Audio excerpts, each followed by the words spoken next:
Good afternoon, everyone. I'm Tamiko Brown-Nagin, Dean of the Harvard Radcliffe Institute, and I'm pleased to welcome you to this afternoon's program, To Free Someone Else, featuring the distinguished poet, essayist, editor, and curator, Kevin Young.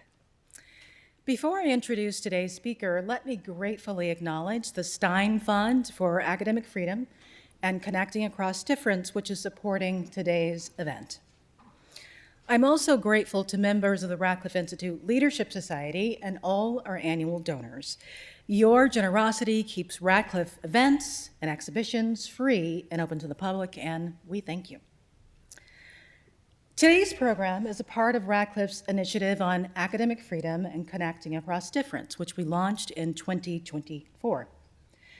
This 5-year effort aims to critically engage both the concept of and unprecedented threats against academic freedom.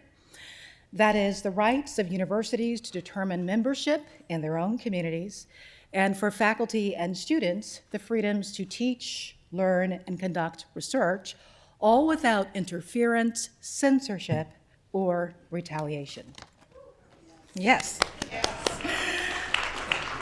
In all this work, Radcliffe aims to elevate open inquiry and constructive dialogue across difference. These commitments are fundamental to Radcliffe's mission as an interdisciplinary institute for advanced study, and indeed to all of higher education. Open inquiry and respectful exchange, even and especially when we disagree, are vital to educational excellence, to the pursuit of knowledge, and to our democratic society.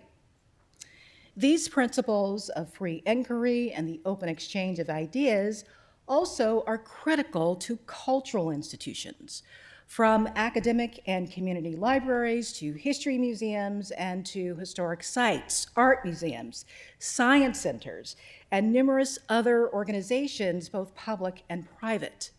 As sites of memory, learning, engagement, cultural institutions play a vital role in democracy and in public life. And in recent years, many of these organizations, their leaders and others, have warned of urgent threats to free expression and inquiry. Our program today will consider the critical role these institutions play, as well as the role of creative expression in fostering open discourse and sustaining free inquiry. A distinguished poet, curator, editor, and professor, our speaker today brings a unique and deeply knowledgeable perspective on these subjects. Kevin Young is the award-winning author of 14 books of poetry, including Stones, and his most recent book, Night Watch, which is currently a finalist for the National Books Critics Circle Award in Poetry. He's also written acclaimed works of nonfiction, including The Gray Album, On the Blackness of Blackness, and Bunk, The Rise of Hoaxes, Humbug, Plagiarists, Phonies, Post-Facts, and Fake News. He is the editor of 11 volumes, including A Century of Poetry in The New Yorker and African American Poetry, 250 Years of Struggle and Song. His poetry and essays have appeared in publications including The Atlantic, New York Times Book Review, and many others.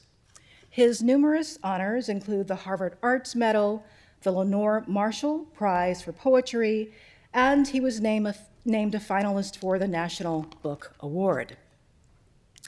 Kevin is also poetry editor of The New Yorker, where he hosts the New Yorker Poetry Podcast, and he's the Global Distinguished Professor at New York University's Creative Writing Program. Previously, Kevin served as director of the Smithsonian's National Museum of African American History and Culture, director of the New York Public Library Schomburg Center for Research in Black Culture, and curator of the Raymond Danowski Poetry Library at Emory University. Describing the through line in his wide-ranging work, Kevin has underscored the importance of what he calls an encounter with objects, stories, and the emotions they elicit. For Kevin, poetry, archives, and museums all cultivate such engagement. His interests, he's explained, lies in, quote, making meaning and helping people make connections through what they see and what they experience. I look forward to the encounters and the connections that Kevin will draw for us today. Kevin will be in conversation with my colleague and the 22nd Poet Laureate of the United States, Tracy K. Smith. Tracy is a Pulitzer Prize-winning poet, memoirist, editor, translator, and librettist. She's also a Susan and Kenneth Wallach professor here at the Radcliffe Institute and the Boylston Professor of Rhetoric and Oratory in the Harvard Faculty of Arts and Sciences. Tracy has authored 5 award-winning poetry collections, including Life on Mars and Such Color, New and Selected Poems. Her memoir, Ordinary Light, was a finalist for the National Book Award, and last year she published her most recent work of nonfiction, Fearless, Poetry in Perilous Times. In addition to the Pulitzer Prize, Tracy's many honors include the Harvard Arts Medal and the Smithsonian American Ingenuity Award. After Kevin and Tracy's conversations, we'll turn to audience questions. Whether you're watching in person or online, you can submit questions at any time using the Slido link on the screen behind me and posted in the chat feature of the Zoom webinar. This program is being recorded and will be posted on Radcliffe's website in about a week if you'd like to revisit today's discussion or share it with others. I'm grateful to both speakers for being with us today, and now please join me in warmly welcoming Kevin Young and Tracy K. Smith to the stage.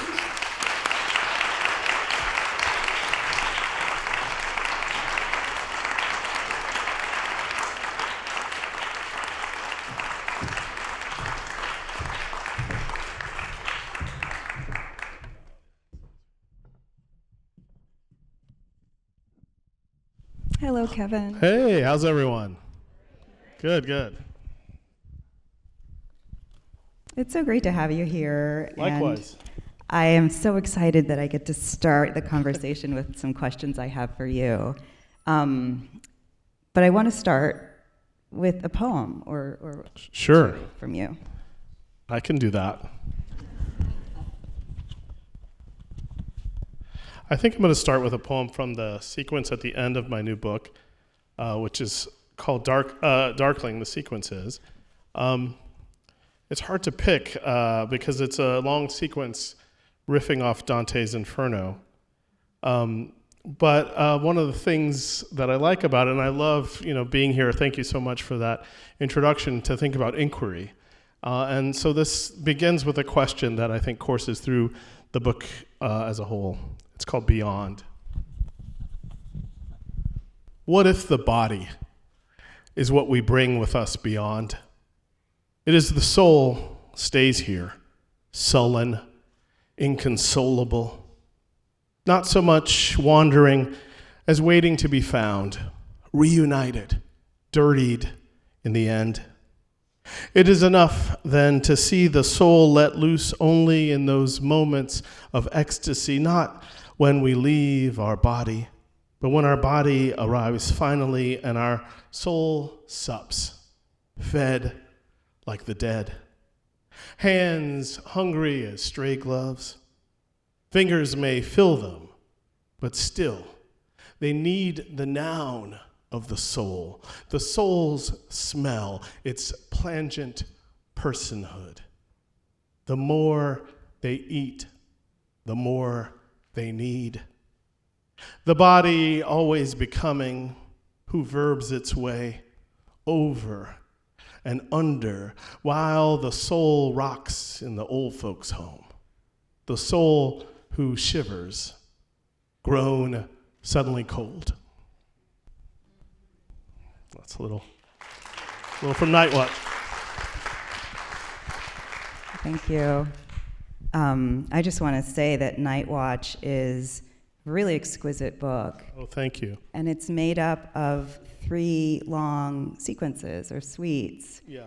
An elegy suite called All Souls. Yes. A cycle called Two-Headed Nightingale, which imagines the interior lives of Millie and Christine McCoy, who were conjoined twins, born enslaved in 1851, and kidnapped into life as essentially a slideshow attraction. Yeah. And the final section is the re-envisioning of Dante's Divine Comedy. And I love the regions that the book draws together. I think it's really emblematic of what I think of as your roving and synthesizing imagination. Well, thank you. And I kind of want to allow your work to guide our conversation a little bit, because you have so many chapters, so many contexts in which you flourish. And I wanted to start with Most Way Home, your debut collection. Oh, wow, okay. I'm not going to interrogate you about that marvelous Go book, away, which yeah. won the Go National ahead. Poetry Series and was selected by Lucille Clifton. But it began as your senior thesis here at Harvard. Yeah. I attended a thesis reading that you gave. Oh my gosh. And I think I was, I felt a powerful sense of conviction in terms of choosing this vocation. I'd love to hear you talk, and I think there are probably students here and poets here. How do you look back on the university as an early formative environment and the space where the facets of the writer, intellectual, cultural steward that you are now might have been shaped or activated? Great question. I knew you would bring it hardcore back to the beginning. So my book came out in 1995, so 31 years ago. But I wrote it here as an undergrad, as you said, and it had the same title, everything, Most Way Home it was called. I printed a little cover at the Bow and Arrow Press, which used to be in the basement of Adam's house where I lived. And so it was like this, it felt like home, as it were. But I wrote it, coming here from Louisiana. I visited with my father, Louisiana. My mother, who's here today, give a wave, Mom. She was at that thesis reading too. But both my parents are from Louisiana, and so we used to go there all the time, and we called it home. Like, we're gonna go home, I'm gonna go home, my mom would say, or my dad. And I went there right before I came to school. And in a way, it was like a formative experience because rural southern Louisiana is not like Cambridge, Massachusetts. But also, it taught me that, the way folks talked, the music of the place, both of memories and how they talked, really was what I decided, or I don't even know if I decided, what I was called when I got here to start writing about. I think before then, growing up, we moved around a lot, and I lived in Kansas, and I would write all these poems about the ocean, but I lived in Kansas, And so it had nothing to do with sort of what was around me, but really this far-off notion. And I think when I got here, I realized poetry was about the everyday, and it was about the mud and the dirt. It was the things you could see around you, but also the voices you heard. And I tried to capture those in that book. And that meant a lot to me. And coming here and studying with Lucy Brock-Broido, who was my first teacher here, and then Seamus Heaney, who lived in Adam's house. So like you would see him, in the hallway, like, hey, Seamus. It was just incredible, and it was right before he won the Nobel. I think I would have been too nervous had it been after, but we all knew he was going to win, if that's possible to know. But I remember people talking about it like open secret, like, yeah, when's Seamus going to win? And it was more like gratifying to know that he wrote about rural life in Ireland, and that I hadn't seen my grandparents in a poem. And that's why I set about writing about it. And, we can talk later about the darkroom, which also sort of encouraged this notion of being able to write about what you were from and where you were from. And I was reflecting a lot recently about the Darkroom Collective, this writing collective we both were in, and how much it was, a lot of the people were Southern, and writing about the South, especially, their legacies in the South, and that wasn't always done at the time. People were often writing about the urban North or something like that. So it was a powerful time, and being here, being able to write a creative thesis and being able to sort of investigate when I was a junior, my junior tutorial, like slave narratives, was really a rich time. And it was in between sort of AFAM's being founded and being a little bit less powerful than it is now. So it was like something you had to do on your own. So all that was part of it, like the instruction, the Seamus of it all, but then also the just going on my own and trying to figure out what is this thing called literature? What is this thing called Black literature, and how those things were all the same to me. When I think about academic freedom, part of my mind goes to the place that many of my students remind me is real for them, which is a kind of fear to claim the freedom to choose a vocation of an artist.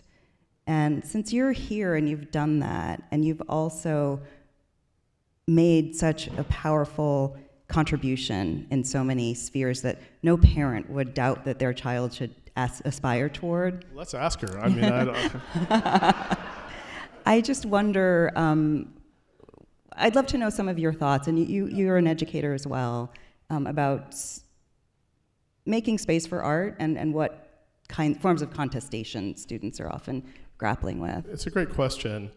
I got to meet some of the students today, and I was really pleased to see how many of them are in this area of investigation, whether it's history and literature or English. And I think it's so important because it teaches you things that you can carry in whatever you decide to do. And both my parents were among the first in their families to go to school, and so and they went all the way. My father became a doctor, and my mom got a PhD in chemistry. And coming from the rural South, it wasn't like they sat around saying, what you should do is get a PhD in chemistry. And I love that their example was just sort of education as this liberating thing.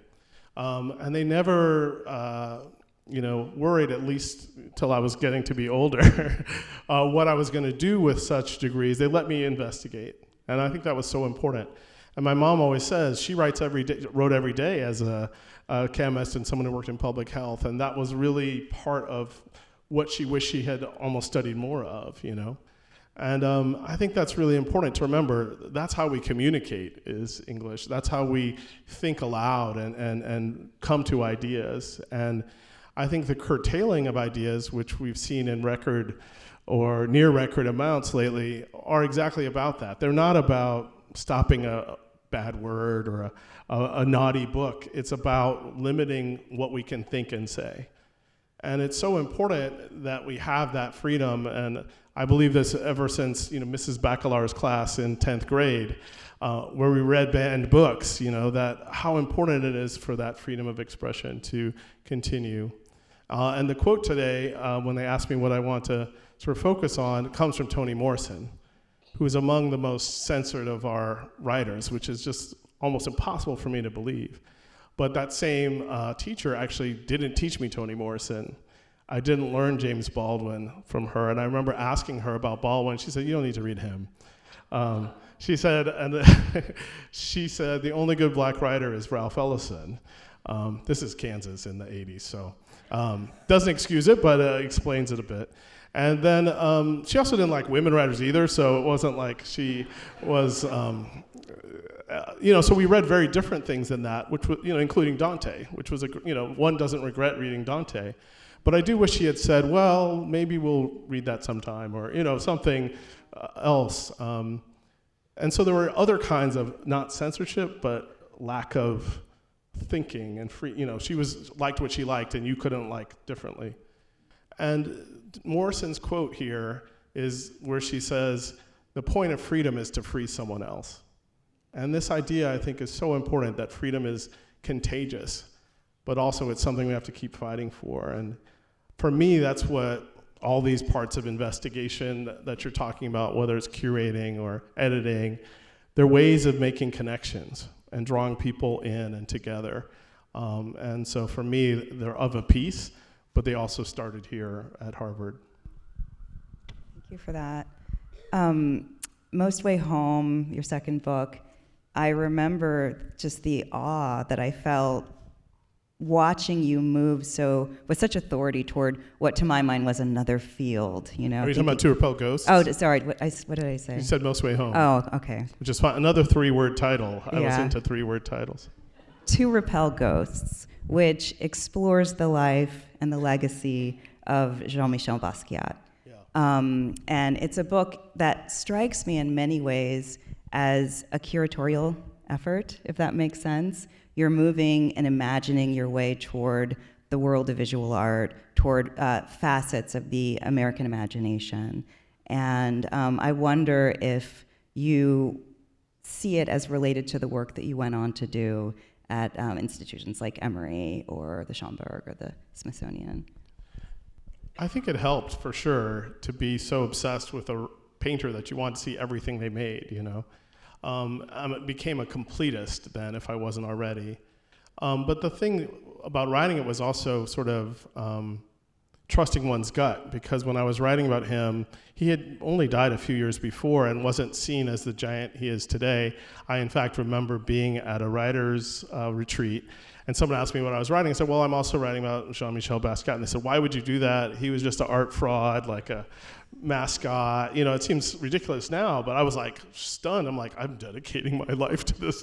What do I do? You know, maybe. And so at the same time, you know, I had gone to see the first show I saw of his, the drawing show that was at Robert Miller Gallery. I think I looked it up recently. It was 1990 with darkroom people. And so walking around this gallery and seeing his, you know, drawings, which are so intricate and like just obsessive, I thought, oh, we, you know, like the same things. We have the same strange sense of humor. I love that he had this sense of history and of humor, and that they had to do with words. He has a lot of words in even his drawings. And so it just started me writing these poems, and I thought I was gonna write like a couple, then I thought I'd write 10, and then I ended up writing a whole book where he's the, yeah, it's 350 pages. As I say, he's the baseline in a way for me, and I mean that BASS line, as for me to think about this kind of symphonic notion of Black genius, which seemed always in peril. And the people he admired, like Charlie Parker or Billie Holiday, all died too young. You know, sometimes with entanglements with drugs, and though sometimes, you know, I remember reading a Charlie Parker poem saying, you know, he died in suspicious, you know, people come and tell you it isn't as simple as you think. But he certainly had this admiration, and how do I write about this guy who was only 10 years older than me, but is gone, but left this body of work that's so big. And I think one of the reasons he's so popular now is because he does do that. He's so roomy and thinks about many things in many languages, and speaks to us now as much as he did then, and if not more. And you know, it was just as important to me to try to capture the energy of his paintings. You asked about the curation part, and that was there, but it also felt like I was trying not to interpret him or try to like speak for him. I only called him Basquiat, you know. I think in one poem in a workshop I handed in, it said Jean-Michel. They said, you can't do that. You're not allowed, you didn't know him. And I was like, I appreciate that. One time I called him JMB, that was the closest I got. And there was something about that personal, like something we've lost in this notion of a history of now. Like, how do we do that? And that is my curatorial impulse. Like, how do you collect now? How do you talk about what's happening and get enough of it so that someone later can just sift through it and decide? Let's hear a little bit more about that. And if you want, I mean, the Darkroom Collective was a group of young Black writers who, upon the death of James Baldwin, decided never again to let another hero go on to become an ancestor without meeting them. That's right. And a reading series emerged from that, and also a large archive emerged from that. Yeah. So I don't know if that's something that's relevant to your sense of... Sure, I mean, I think in some ways we probably both learned some of that archival sense from them, from us. You know, that was the interesting thing, is you were trying to save a thing before it went away. And in some ways, that's why I was writing about Louisiana in the past, but also in a past that was kind of disappearing, you know. I want you to say that phrase again, because it feels really profound. I mean, it was about the past, but a past that was disappearing. And for me, it was something I wanted to capture. You know, my aunt, when I would go home, I'd be like, she'd be like, "What do you want to eat?" Because it's Louisiana, you have to eat something. And I'd say, well, you know, whatever. She'd make like fried chicken, this beautiful fried fish, just beautiful. And then my cousins wouldn't eat it and go to churches, you know, and get the same dish. And I'm like, we're losing recipes out here, people. Like, and to me, that kind of idea of, and Louisiana's filled with this unique food, you know, boudin, which is French, but, you know, it's perfected there. And all these kind of aspects of things that became American food that I wanted to preserve and understand and ended up writing about later. That impulse does go through the dark room, who wanted to, you know, have people come in their living room, if you can believe it, on Inman Street, 31 Inman Street, in Central Square. And they appeared in the living room. And I don't know if you went to the house ever? I came after that. Yeah. So I once went to the house and sold this little magazine we had created at Harvard, Diaspora. And 300 people jammed into this living room and came out of nowhere. You know, if you would ask people before the darkroom, was there a black literary Boston? They would have said, maybe not. And it was undeniable. And that kind of bringing people out of the woodwork was so beautiful.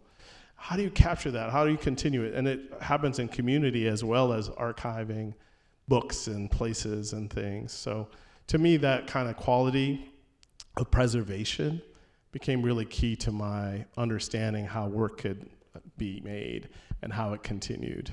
And so I tried to do that in my first book too, writing about literally preserving, you know, putting away peaches, and putting away poems seemed the same at the time. What about the archive as a site where encounter occurs for you? I'd love to hear a little bit about discovering things. Yeah. And I'd also love to hear about perhaps your students at Emory, if you were teaching in the archive, and some of the things that transpired. Once I visited you there, and you said, name a poet.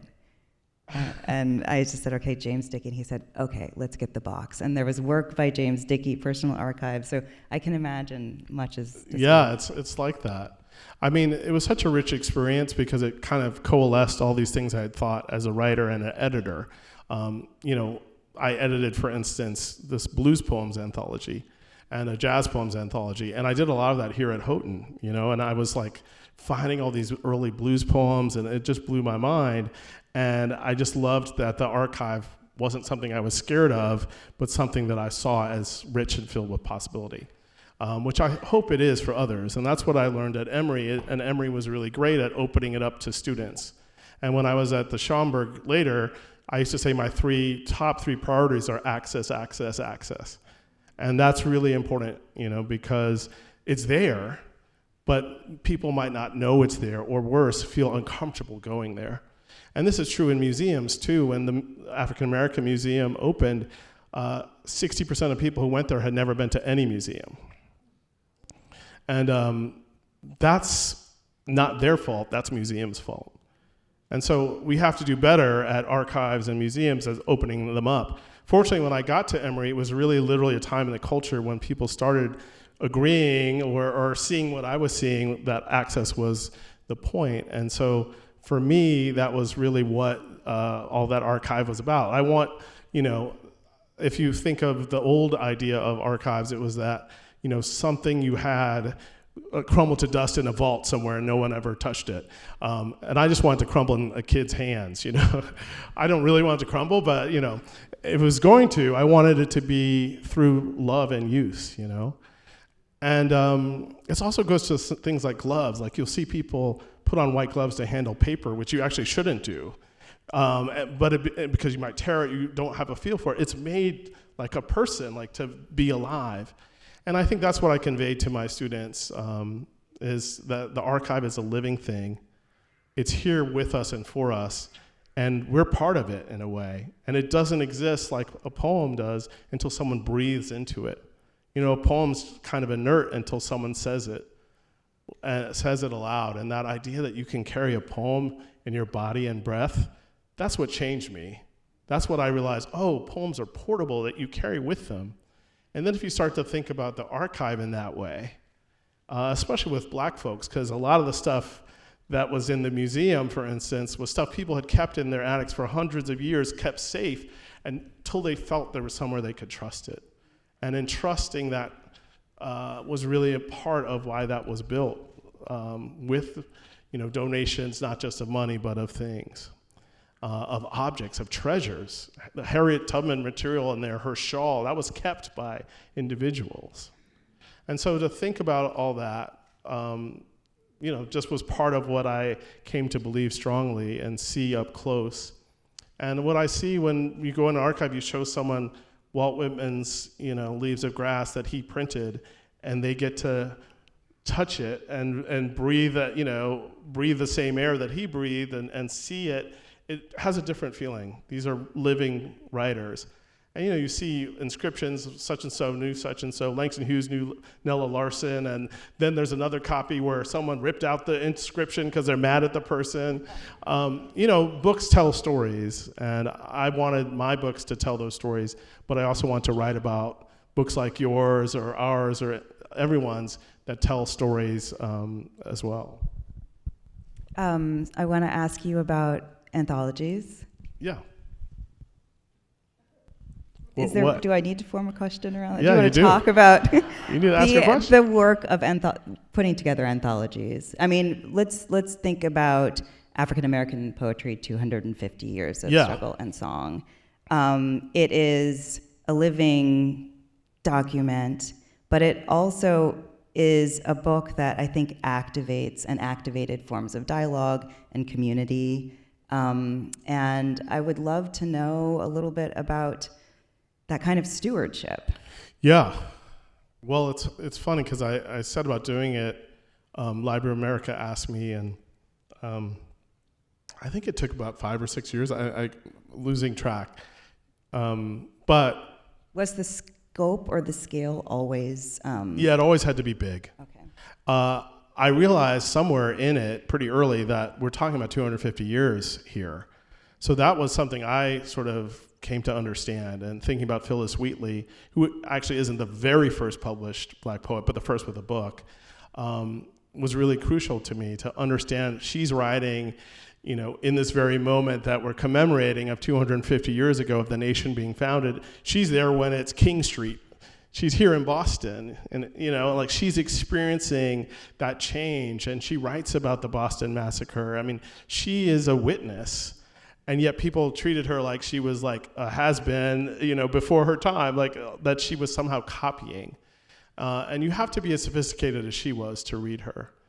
And to me, the history she began in African-American poetry was so powerful to see down the decades and the centuries, and to see how protest, struggle, song, all those things were intimately tied, and they could be found in their kernel in Wheatley, whose protest being enslaved wasn't like, later for you or, something direct. It was using myth and using codes. And, very good scholars beyond me have said this. So to capture it, though, and just the poetry was really important. At the same time, I was finishing the book, and it was 2020. George Floyd had just been murdered. And I literally wrote the introduction and finished it on Juneteenth of that year. And I had to add maybe a sentence to that introduction, because all of that moment had been previewed and prophesized in some way by these poets who wrote about conflict. Even, like I said, Wheatley's writing about the Boston Massacre. She's writing a letter to General Washington then. And so this kind of social quality is complicated, but black poets have always been tackling it. And I found in that moment of COVID and racial reckoning, the ways that black poets had already been thinking about some of these questions. And a poem like Terrence Hayes' George Floyd, which I got to publish in the New Yorker, was just like incredible, like distillation of all of that. And so it was fascinating to see this rich tradition that felt really urgent to me, and to see them jostling against each other. And, I love how in a good anthology, the poems talk back to each other, talk with each other, conversate, as we say, if you know what I mean. And so this conversate, as we are, the conversating was really important to me, and to capture that and build enough structure so that people didn't feel lost, but also not to get out of the way. And that's the key, and I tried to do that in the New Yorker book as well, is to, how do you create something so people understand, in that case, like the eras of poetry and how the New Yorker over 100 years has sort of borne witness to it. At the same time, make some thematic parts, because if you just went from the 20s to now, it would take you a long time to get to a black or brown person. And that's some of what I tried to write about in the introduction, is understanding what it meant. Because I had the New Yorker Book of Poetry when I was a kid, and it changed my life. I have it still. It's like little underlines. James Dickey is one of my favorites in there. And his Falling is such an important, 7-page poem. And but yet it made more sense to have it in the context of the 60s when it was written. And so, for instance, I just wanted to have that sense of the themes and the eras and balance that out. And so, how do you do that? That's what I'm always thinking when I'm doing an anthology, is how do you create enough structure so people enjoy it and they have that sense of discovery that I find reading poetry, but also get a little bit of guidance and curation, as you will. Yeah. It's a really, really beautiful and useful introduction as well, in that anthology. I want to ask you about, I think this theme is relevant to the larger theme of this series, grief. Yeah. It is a major through line in your work as a poet, and it operates on a private scale in terms of loss of loved ones and beloveds, but your work is also engaged, like you're saying, in these larger collective questions. And I want to ask you to talk about that both as a poet who returns to this topic, who acknowledges that it returns again and again to every life, and also in terms of institutions, because I think grief is something that also dwells within institutions. Yeah.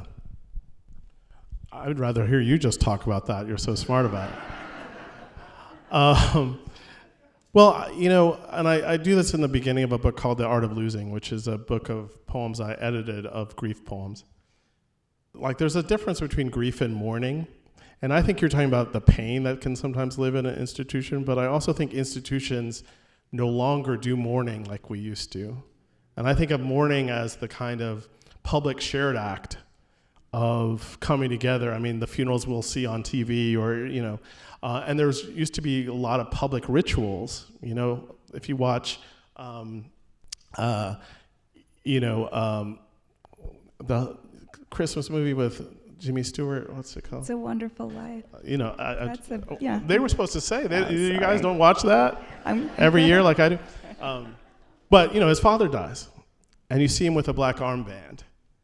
And you can, even in that scene where he's, upset, you can actually say, oh, he's also grieving, right? We don't have that anymore. And I kind of miss that sometimes, that ritual, which isn't just for the mourner, but for us. Oh, I should maybe be 2% nicer to that person. Maybe 10. Maybe a whole lot. And I think we don't hold each other in that care as much. And so I want to understand that. And to me, grief, that private quality, it doesn't end, right? Mourning sort of ends. There's a time period, even with the black armband, but grief goes on, as you know. And having had a lot of losses, I wanted to write about them. I didn't have a choice. I say in the beginning of that book, too, no one plans or wants to write an elegy, but you're compelled to. And some of the first I wrote were about Philippe Wamba, whose name I want to bring in here, who was a good friend from Harvard who died in Kenya in a car accident, a horrible accident. And it was the year anniversary of September 11th, it turned out, and he was only 31. And he was this wonderful writer and person, and we just went to Europe together, we hung out, we were friends, we danced. And so how do you write about that? Or another way is, how could I not? I went to Tanzania for his funeral, and these poems just poured out. And so to me, that kind of understanding was about private grief, but it also, I felt, because of the day he died, it had, I was literally at a memorial for commemorating 9/11 a year later, and he's dying somewhere. And so I had to write those poems, but I also wanted them to tie to this public, let's call it mourning. And so that toggling between is always part of what I think about too. How do you make your private grief something that other people can understand or learn from, or learn is the wrong word, but experience and maybe feel a little bit accompanied in? I think a big way that you do that is through bearing witness to the vulnerability that grief activates. We have it all the time, but we're not underneath it all the time. And I think your poems open up a space for us to understand there's a beauty to that. Our vulnerability attunes us to much else that we would not wish to miss, even when we're not in the throes of grief. So you're good. This is. I think about these lines several times a year from your elegy to Philippe. I think you can do it better than me, but long ladder the days make, short time to climb. Yes. Is that right? I feel like that's so useful at every scale that we live within. I think it's time for me to ask you to read another poem, and then I will turn to the brilliant questions of our audience. Yes. Well, I don't have it handy where I would read one of the elegies, because they really have been on my mind lately, and so is he. It's hard to believe it was almost 25 years ago since he's been gone. And I think that kind of mix of presence and not absence, because it's not absence, but that presence of those lost is a lot of the topic in Night Watch. It kind of refers to the dead a number of times. But if you don't mind, I'll read two poems. And one is the last poem in the book, Night Watch. It's called Rapture. And it's a sort of story that a friend mentioned, which I say, and it thinks about, I think, this idea of what if things were all gone and then they're back. Rapture. I want to be awake when the world ends. I want to be my friend who rose to an empty house, even his grandmother and her worn cross gone, and thought it was the rapture, that he hadn't crossed over. Let me rip my shirt as he did and tear into the street, hollering. Let me hear only my blood beat this morning among the rain before the dawn. No one on the line. Later, when they return, let those I love who left have only gone to the store, running errands. This errant, unebbing life. After, let what I've torn, the myself I mourn, be mended and start over like a scar or star. Thanks. Should I wait till the end to read my other one? Yeah, I'll do that. Okay, so then we get to some questions. Yeah, let's get some questions.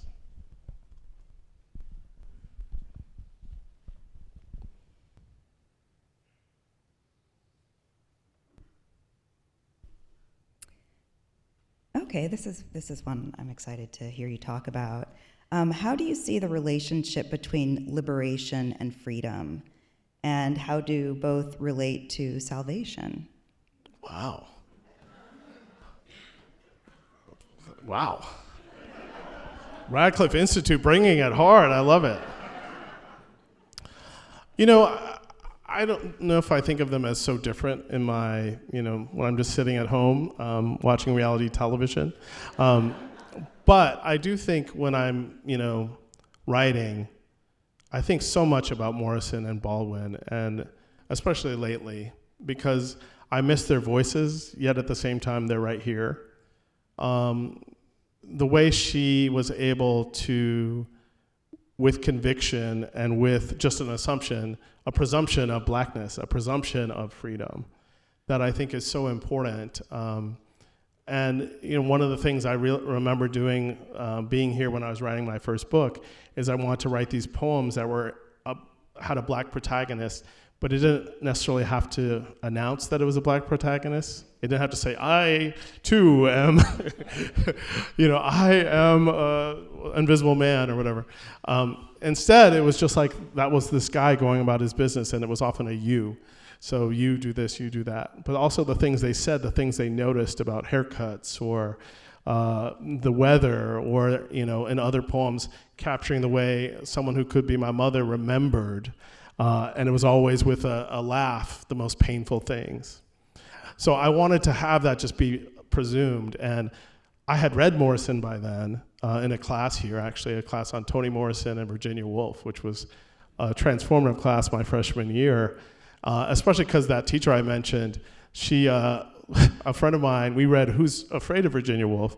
And someone asked her, hey, who's Virginia Woolf? I mean, we were young. She said, you don't need to worry about that. It still cracks me up. So to take a class on it and to hear Toni Morrison's, to read her novels just front to back. And then I got to go to her lecture. I heard her read from Beloved in the church here, the Unitarian Church. And then I also got to hear her give those lectures from Playing in the Dark, which are so transformative about American literature and, literature people might have thought had nothing to do with race, by Hemingway or whomever else. And she made all about race and showed us the way. And so that kind of liberation is what I mean by liberation. The kind of freedom is to think what you need to think and write what you need to write. But I know it also comes with levels of being able to push the bills to the side or pay them or eat. These are all parts of that. And, how do we keep that going is what keeps me going. There's a question. There's a question about fear. Oh no, I'm scared. Fear is a threat to a free society. Fear as an impediment and maybe even a tool. It exists, yeah.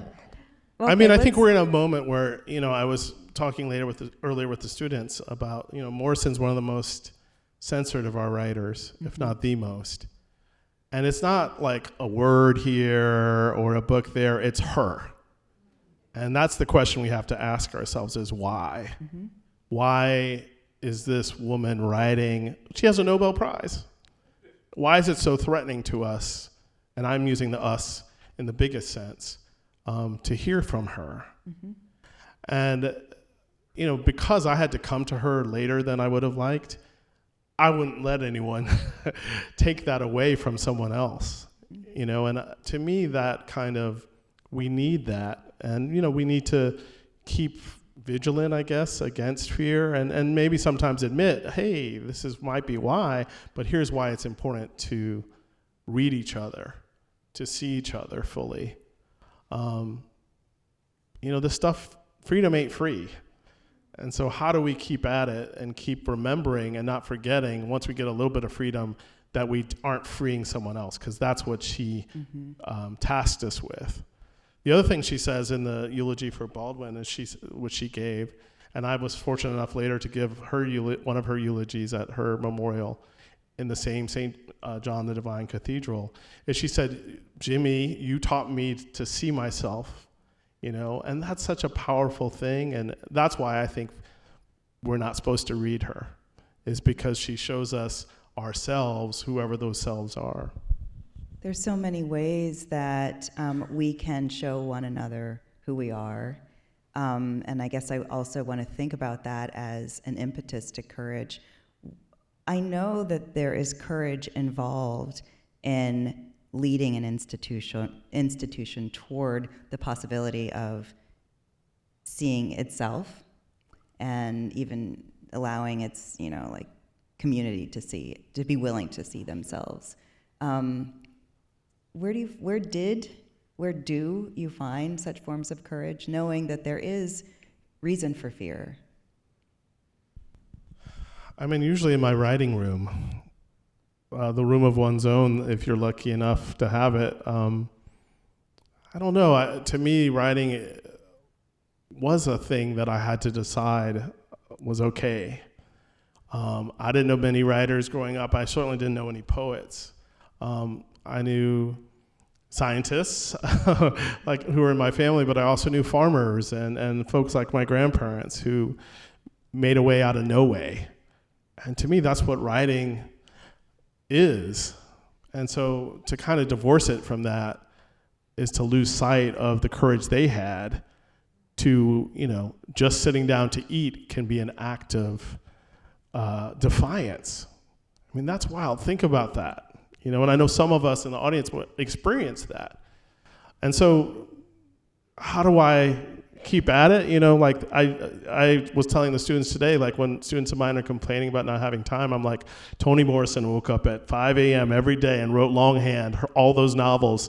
You can put your phone down for 15 minutes.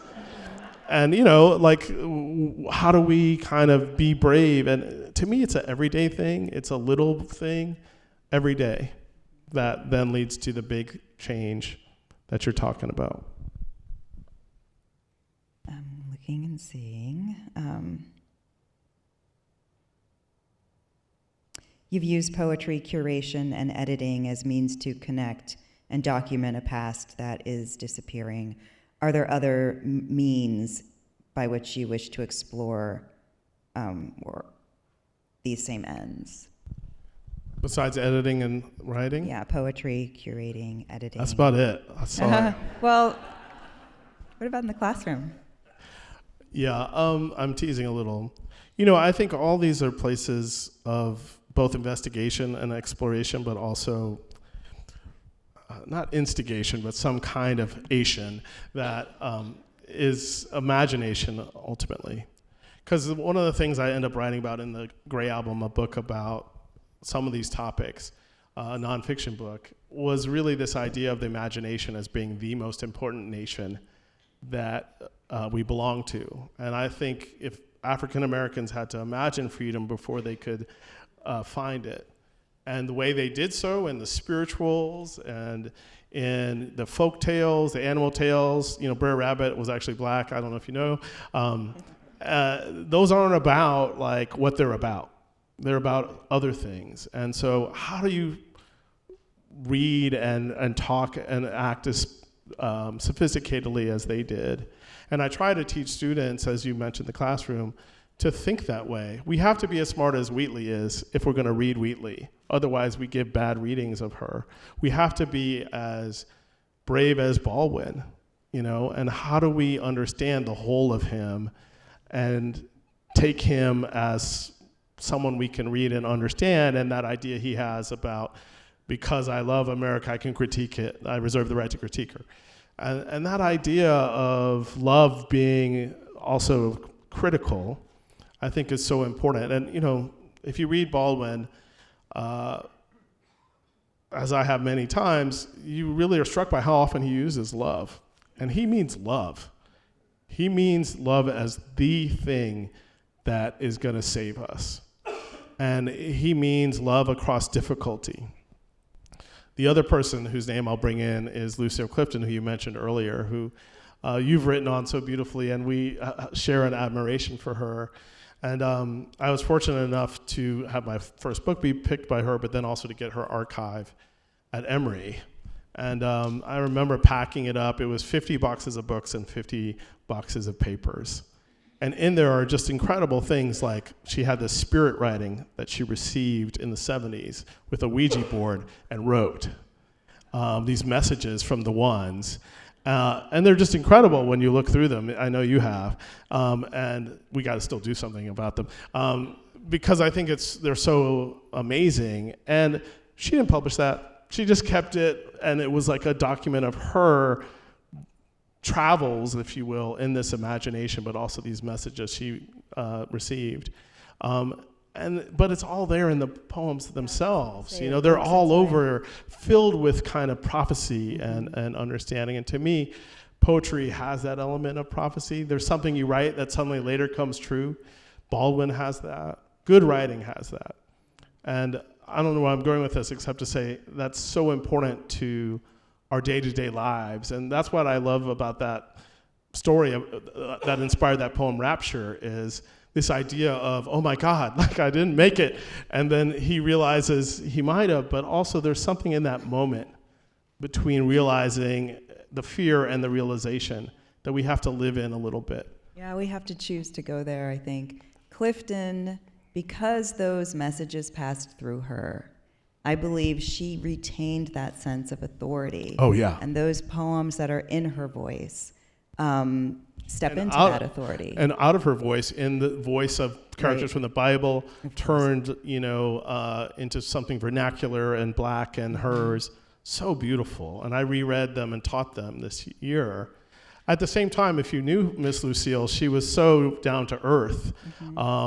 She was not up here only, she was down here. She saw that connection. And she used to say that about poetry, that poetry is meant to comfort the afflicted and afflict the comfortable.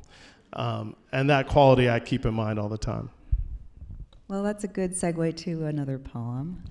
I'm happy you said that. So this poem is new.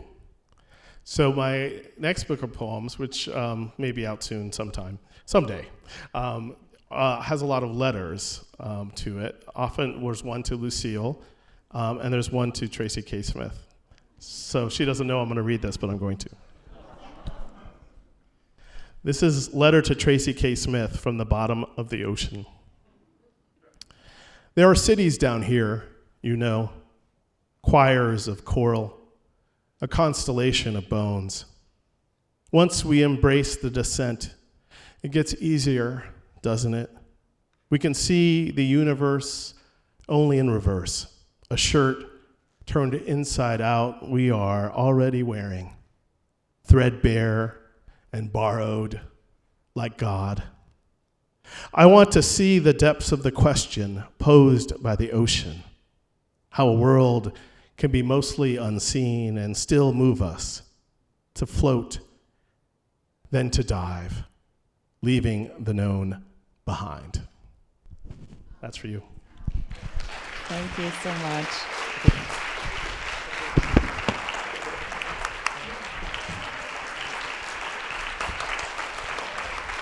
Anything else?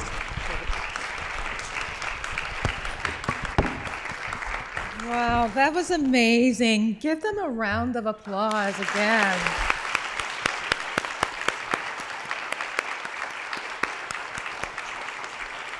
I want to thank you, Kevin, for your powerful work and for being with us today, and Tracy for that provocative conversation. It was excellent. Thanks to all of you for joining us and for your questions. We hope to see you again soon and hope you have a wonderful evening. Thank you. Thanks. Glad to have somebody.